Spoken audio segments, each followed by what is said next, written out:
शीर्णघ्राणाङ्घ्रिपाणीन् व्रणिभिरपघनैर्घर्घराव्यक्तघोषान् दीर्घाग्राथानघौघैः पुनरपि घटयत्येकवोल्लाघयन्यः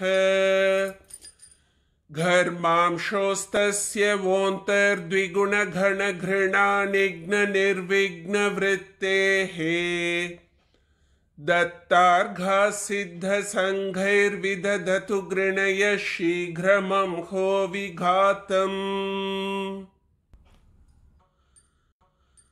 शीर्णघ्राणाङ्घ्रिपाणीन् व्रणिभिरपघनैर्घर्घराव्यक्तघोषान् दीर्घाग्राथानघौघैः पुनरपि घटयत्येकवोल्लाघयन्यः